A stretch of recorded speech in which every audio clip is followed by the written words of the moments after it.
Hello बच्चों, तो कैसे हैं आप सभी। उम्मीद करते हैं आप सभी अच्छे होंगे। आज की इस क्लास में हम चैप्टर 2 जिसका नाम है उसने कहा, इसके मोस्ट वीवीआई ऑब्जेक्टिव क्वेश्चन को करने वाले हैं। ये सारे ऑब्जेक्टिव क्वेश्चन हर साल एग्जाम में आपके क्या करता है, पूछता है। और इस चैप्टर से जितने भी इम्पोर्टेंट क्वेश्चन है ऑब्जेक्टिव, उनको इस वीडियो में शामिल कर लिया गया है। आप इस क्लास को अंत तक जरूर देखना। ये सभी क्वेश्चन बहुत ज़्यादा इंपॉर्टेंट है। तो टाइम को वेस्ट ना करते हुए चलते हैं हम अपने क्वेश्चन के ऊपर। तो जो हमारा पहला क्वेश्चन है, ये क्वेश्चन है कि उसने कहा कहानी में किस शहर का चित्रण है। मतलब जो उसने कहा कहानी है, इसमें किस शहर के बारे में बताया गया है। तो इसमें बताया गया है अमृतसर के बारे में बताया गया। ऑप्शन नंबर हमारा क्या, ए राइट हो जाएगा। अगला क्वेश्चन देख लेते हैं।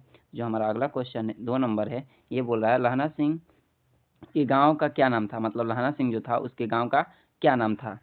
तो लहना सिंह के गांव का नाम था मांझे। लहना सिंह के गांव का नाम था मांझे और सूबेदारनी के गांव का नाम था मंगरे। हमारा ऑप्शन नंबर इसका क्या हो जाएगा, बी राइट हो जाएगा। लहना सिंह के गांव का नाम क्या था, तो मांझे था। ऑप्शन नंबर बी हो जाएगा। अगला क्वेश्चन को देख लेते हैं। तो जो हमारा अगला क्वेश्चन है, ये क्वेश्चन क्या बोल रहा है देखते हैं।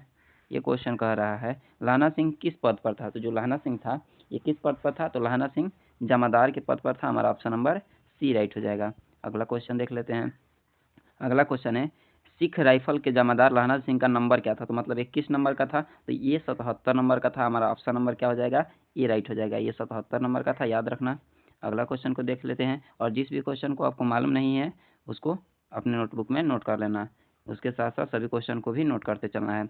अगला क्वेश्चन को देख लेते हैं। अगला क्वेश्चन है सरकार ने सूबेदार को ज़मीन कहाँ दी थी। तो जो सरकार थी वो सूबेदार को ज़मीन कहाँ दी थी, संजलपुर में दी थी, अवलपुर में दी थी, जलालपुर में दी थी या फिर लायलपुर में दी थी। तो सरकार जो थी ये ज़मीन दिया था लायलपुर में। हमारा ऑप्शन नंबर डी हो जाएगा। सस्ती कीमतों पर सरकार दे रही थी ज़मीन, तो इसको लायलपुर में ज़मीन दिया गया था। ऑप्शन नंबर डी राइट हो जाएगा। अगला क्वेश्चन देख लेते हैं। हमारा अगला क्वेश्चन है गुलेरी जी का जन्म कहाँ हुआ था। मतलब जो चंद्रधर शर्मा गुलेरी हैं इनका जन्म कहाँ हुआ। तो जो चंद्रधर शर्मा गुलेरी हैं इनका जन्म हुआ था, हमारा हो जाएगा जयपुर राजस्थान। गुलेरी जी का जन्म कहाँ हुआ था, Jaipur Rajasthan. Option number B right हो जाएगा।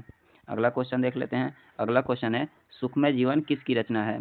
तो ये जो सुखमय जीवन है ये चंद्रधर शर्मा गुलेरी की रचना है। चंद्रधर शर्मा गुलेरी ने अपने पूरे जीवन काल में 3 कहानियाँ लिखा, जिनमें से उसने कहा सबसे फेमस कहानी है। एक है सुखमय जीवन, एक है उसने कहा और एक है बुद्धू का काटा। अगला क्वेश्चन देख लेते हैं। जो हमारा अगला क्वेश्चन है, ये क्वेश्चन बोल रहा है लहना सिंह की मृत्यु किसकी गोद में हुआ था। तो जो लहना सिंह था इसकी मृत्यु हुआ था वजीरा सिंह के गोद में। लहना सिंह की मृत्यु किसके गोद में हुआ था, तो वजीरा सिंह की। ऑप्शन नंबर बी राइट हो जाएगा। अगला क्वेश्चन देख लेते हैं। अगला क्वेश्चन पूछ रहा है पलटन का विदूषक कौन था। तो जो पलटन था ये किसका विदूषक था, तो पलटन का विदूषक था वजीरा सिंह का विदूषक था। ऑप्शन नंबर सी राइट हो जाएगा। अगला क्वेश्चन देख लेते हैं। तो जो हमारा अगला क्वेश्चन है, ये क्वेश्चन पूछ रहा है सूबेदार हाजरा सिंह के लड़के का क्या नाम था। मतलब जो सूबेदार हाजरा सिंह था इनके लड़के का क्या नाम था, तो इनके लड़के का नाम था Bodha Singh. Option number A right हो जाएगा।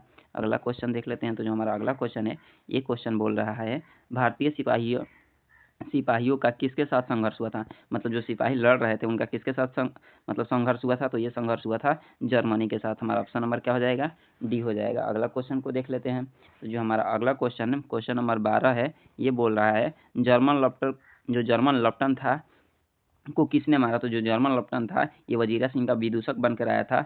इसको मारा गया था, किसने मारा था, तो इसको मारा था लहना सिंह। हमारा ऑप्शन नंबर सी राइट हो जाएगा। अगला क्वेश्चन देख लेते हैं। अगला क्वेश्चन बोल रहा है उसने कहा कहानी कब प्रकाशित हुई। मतलब कहानी को कब लिखा गया था और कब इसे प्रचार प्रसार किया गया था, तो 1915 में। हमारा ऑप्शन नंबर सी राइट हो जाएगा। अगला क्वेश्चन देख लेते हैं। अगला क्वेश्चन है कछुआ धर्म किसकी कृति है। ये जो कछुआ धर्म है ये किसकी कृति है, तो ये कछुआ धर्म जो कृति है चंद्रधर शर्मा गुलेरी की। ऑप्शन नंबर डी राइट हो जाएगा। अगला क्वेश्चन देख लेते हैं। अगला क्वेश्चन है पुरानी हिंदी की रचना, जो पुरानी हिंदी है इसकी रचना मतलब किसने की थी। तो पुरानी हिंदी की रचना किया गया था चंद्रधर शर्मा गुलेरी के द्वारा। ऑप्शन नंबर डी राइट हो जाएगा। अगला क्वेश्चन हमारा है कौन सा निबंध गुलेरी द्वारा रचित नहीं है। मतलब किसको गुलेरी जी नहीं लिखे हैं, तो मजदूर का प्रेम, हिंदी प्रदीप, मोरिस मोही उठाव, ये सभी जो कहानियाँ हैं ये क्या किया गया है, ये चंद्रधर शर्मा गुलेरी की ये कहानी।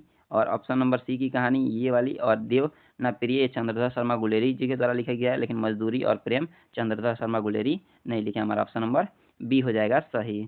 अगला क्वेश्चन देख लेते हैं कुड़माई का अर्थ क्या होता है। जो लड़का बार बार लड़की से पूछता था कि तेरी कुड़माई हो गई, तो कुड़माई का क्या अर्थ होता है, तो कुड़माई का अर्थ होता है मंगनी। ऑप्शन नंबर ए राइट हो जाएगा। अगला क्वेश्चन हम अपना देख लेते हैं। क्वेश्चन 18 नंबर है उसने कहा कहानी कितने भागों में बटी हुई है। तो जो उसने कहा कहानी है इसको मुख्य रूप से 5 भागों में बांटा गया। उसने कहा कहानी कितने भागों में बटी है? 5 भागों में, और कहानी के 3 भाग में युद्ध का जिक्र होता है, याद रखना। अगला क्वेश्चन है, चंद्रधर शर्मा जो गुलेरी हैं, इनका जन्म कब हुआ था? चंद्रधर शर्मा गुलेरी का जन्म कब हुआ था? तो जो चंद्रधर शर्मा गुलेरी हैं, इनका जन्म हुआ था 7 जुलाई 1883 को हुआ था। ऑप्शन नंबर सी राइट हो जाएगा। चंद्रधर शर्मा गुलेरी का जन्म हुआ था 7 जुलाई 1883 को। अगला क्वेश्चन देख लेते हैं, लाहना सिंह किस कहानी का प्रमुख पात्र है? तो जो लाहना सिंह है किस कहानी का प्रमुख पात्र है? ऑप्शन देख लेते हैं, सुखमय जीवन, जूठन, तिरिछ या फिर उसने कहा। तो जो लाहना सिंह है ये उसने कहा कहानी का प्रमुख पात्र है। ऑप्शन नंबर डी राइट हो जाएगा। अगला क्वेश्चन हमारा है, बोधा कौन था? ये जो कहानी में बोधा सिंह का जिक्र आता है ये कौन था? तो बोधा सिंह कौन था? हजरा सिंह का भाई, लाहना सिंह का भाई, वजीरा सिंह का भाई, सूबेदार हजरा सिंह का बेटा। तो जो बोधा था ये सूबेदार हजरा सिंह का बेटा था। हमारा ऑप्शन नंबर डी राइट हो जाएगा। हमारा अगला क्वेश्चन है, चंद्रधर शर्मा गुलेरी की कहानी कौन सी है? मतलब कौन सी कहानी चंद्रधर शर्मा गुलेरी ने लिखा है? तो जूठन चंद्रधर शर्मा गुलेरी नहीं लिखे हैं, रोज को भी नहीं लिखे हैं, तिरछी को भी नहीं लिखे हैं, ये लिखा गया उसने कहा Chandradhar Sharma Guleri. Option number C right हो जाएगा। अगला क्वेश्चन को देख लेते हैं, जो हमारा अगला क्वेश्चन है, ये क्वेश्चन बोल रहा है कौन सी कहानी चंद्रधर शर्मा गुलेरी द्वारा लिखित नहीं है? मतलब कौन सा कहानी को चंद्रधर शर्मा गुलेरी नहीं लिखे? तो सुखमय जीवन उनके द्वारा लिखा गया है, बुद्ध का कांटा उनके द्वारा लिखा गया है, उसने कहा भी उनके द्वारा लिखा गया है, लेकिन कफन उनके द्वारा नहीं लिखा गया है। ये रामधारी सिंह दिनकर के द्वारा लिखा गया है कफन। अगला क्वेश्चन को देख लेते हैं। अगला क्वेश्चन हमारा है, गुलेरी किस गांव के मूल निवासी थे? मतलब गुलेरी किस गांव के मूल निवासी थे? तो ये थे फतेहपुर, गुलेर, मनेर या फिर गांव। तो गुलेरी जो थे ये थे गुलेर नामक गांव के मूल निवासी थे। अगला क्वेश्चन देख लेते हैं। अगला क्वेश्चन है क्वेश्चन नंबर 25। ये क्या कह रहा है? ये बोल रहा है कि उसने कहा कहानी कि कहानीकार कौन है? मतलब उसने कहा कहानी किसने लिखा है? तो ये लिखा गया है चंद्रधर शर्मा गुलेरी। हमारा ऑप्शन नंबर क्या हो जाएगा? सी राइट हो जाएगा। चंद्रधर शर्मा गुलेरी द्वारा उसने कहा कहानी लिखा गया है। अब देख लेते हैं अगला क्वेश्चन हमारा। जो हमारा अगला क्वेश्चन है ये क्वेश्चन कह रहा है, हमारा अगला क्वेश्चन कह रहा है, क्वेश्चन नंबर कितना था? 25 तक तो कर लिए थे हम लोग। देखते हैं 26 नंबर क्वेश्चन क्या बोल रहा है। 26 नंबर हमारा क्वेश्चन बोल रहा है, चंद्रधर शर्मा गुलेरी किस युग के कहानीकार हैं? तो जो चंद्रधर शर्मा गुलेरी हैं ये भारतीय युग के कहानीकार हैं। हमारा ऑप्शन नंबर बी राइट हो जाएगा। अगला क्वेश्चन देख लेते हैं। क्वेश्चन नंबर 27 क्या बोल रहा है? ये बोल रहा है उसने कहा कहानी किस प्रकार की कहानी है?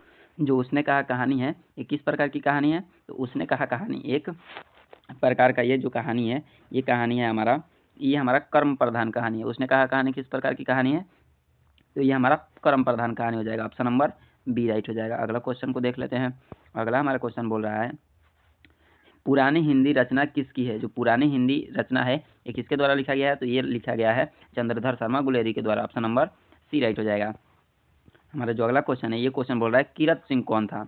ये जो कहानी में हमें कीरत सिंह का जिक्र आता है ये कौन व्यक्ति था? जो कहानी में कीरत सिंह पाया जाता है ये कौन था? देखते हैं ऑप्शन को। लाना सिंह का चाचा था, लाना सिंह का भतीजा था, लाना सिंह का भाई था या फिर लाना सिंह का मित्र था? तो जो कीरत सिंह था कहानी में ये कौन था? तो ये था हमारा लाना सिंह का भतीजा था। ऑप्शन नंबर बी राइट हो जाएगा। इसी के साथ मिल करके लाना सिंह ने क्या किया था? एक आम का पेड़ लगवाया था, जो बड़ा होता तो चाचा भतीजा दोनों मिल करके क्या करते? खाते। अगला क्वेश्चन देख लेते हैं। हमारा जो अगला क्वेश्चन है क्वेश्चन नंबर 30 है। ये कह रहा है, बचपन में लाना सिंह लड़की से बार बार कौन सा सवाल पूछता था? जो लाना सिंह था बचपन में बार बार एक लड़की से सवाल पूछता था। वो कौन सा सवाल था? तेरा नाम क्या है? तू कहाँ रहती है? तेरी कुड़माई हो गई? तेरी शादी हो गई? तो जो लाना सिंह था ये पूछता था तेरी कुड़माई हो गई। ऑप्शन नंबर सी राइट हो जाएगा।